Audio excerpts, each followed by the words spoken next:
reaching towards the end of like an action-packed FutureFlash 2016. I think started off with Philip Crawley talking about content that people will pay for, and his example of the brave journalists in Colombia. I loved Susan's comment about her father saying, "I'm so far behind, I think I'm first." Which I think is a good maxim to take through life. She was also talking about advertising shouldn't be a bad word. Be proud of what you do because advertising can change people. I think Noah, again, fascinating, completely different perspective on our world. Talking about demand for marketing is growing exponentially, which is obviously great for everyone in the room. He talks about creativity being novelty plus appropriateness, but within constraints, because simplicity keeps things that are complex out of chaos. I also loved his T-shirt slogan, which was "Automate the bullshit." So let's try and do more of that. And his suggestion that maybe Cannes Lions leads to launch the Best Broken Rule Award in advertising. And that whole thing about, when we get trapped in the idea of data and systems and tech, sometimes it's good to be analog and just ask someone if this idea feels right, if what we've done feels right.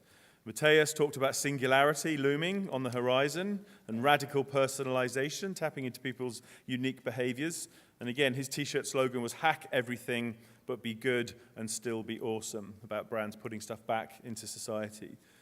Chris talked about an age of accessible autonomy being upon us. So maybe we'll be hurtling towards a 3-day week. Who knows, Chris? And that trend from ownership to experience and from ad messages to services, which again, I think is going to characterize the next few years. Hap, I loved his opening line about, "I'm often wrong, but never in doubt." That's a good mantra to take through life. And in an age of peak stuff, don't tell people your problems, because 80% of them don't care, and 20% are glad that you've got them rather than them.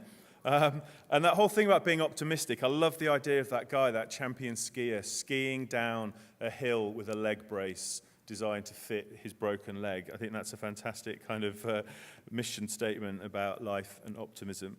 And his point was that systems and stories are not enemies. Again, I think Dan talking about don't believe the Hollywood hype. Computers don't quite have the cognition that you think. So despite what Chris talked about, I think maybe the human brain is relatively safe for the next few years. And I love his idea of the cognitive dress. As a phrase and as a concept, that's one of those things that I love about FutureFlash. You just get these sort of weird and wonderful things as the glimpses into the future and where it's going. Chris Brower, mesmerizing, use of music. How many are you going to take that technique now next time we do a presentation? Classical music underneath what you say, it just lulls you into this sense of really being receptive to his story. And his whole thing about the fourth industrial revolution, he talked about the automation wave, an age of hyper-creativity. So again, lots of positivity coming through about, marketing's place in society and business and so on. I loved his thing about black box telematics. The idea that this sort of black box, the panopticon, this whole thing about Big Brother watching you, how it changes behaviors, and then getting into that whole thing of digital personal assistants as your butler or slave. And I think that's a big thing. It's something, I know it sounds, like weird and wonderful, but it is genuinely happening. And as an industry, we need to be really, really aware of it and sort of gear up to a life where a lot of the decisions that we make at the moment will actually be given to these digital slaves to make on our behalf. So lots of brand purchases will happen with our consent, but not with our participation or our activity. And that's quite a big deal for the marketing industry to get its head around. Chatbots as triages. What a phrase. Again, I love that about FutureFlash, where you get these concepts, the idea of chatbots, working out your problems. You ask a question, they can direct you to exactly the best solution. And that whole thing about God's touch versus machine learning, the sort of the power of humanity in the middle of technology. And again, his big thought that he left us with from a sort of industry point of view was brands can innovate at the nexus of human and machine.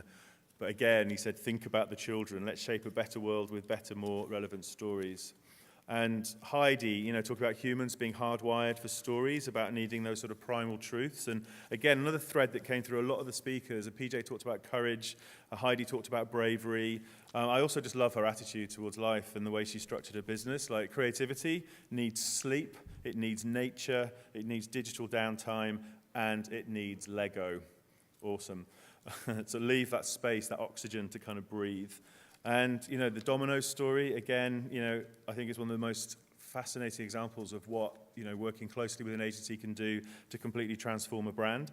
And that whole kind of Crispin Porter philosophy of challenge everything, be innovation ready, because innovation is advertising. What a fantastic concept. Innovation is advertising. Always be a work in progress.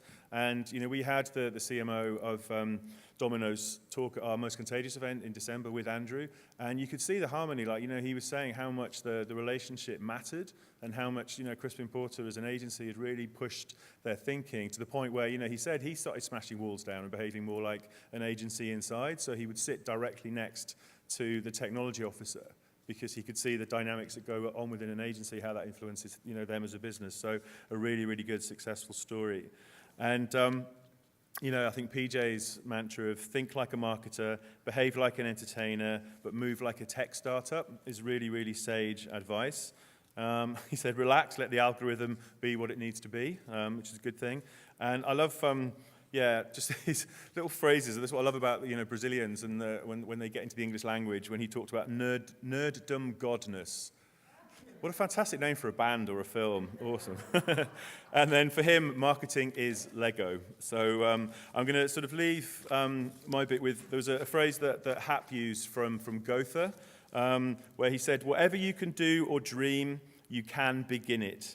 Boldness has genius, power, and magic in it. So I thought it's a really good kind of rallying call for FutureFlash and so on. So thank you very, very much for being here, for participating. My job now is to hand over to Andrew Saunders, the Chief Revenue Officer of the Global Mail, to start the wrap-up. But thanks, guys.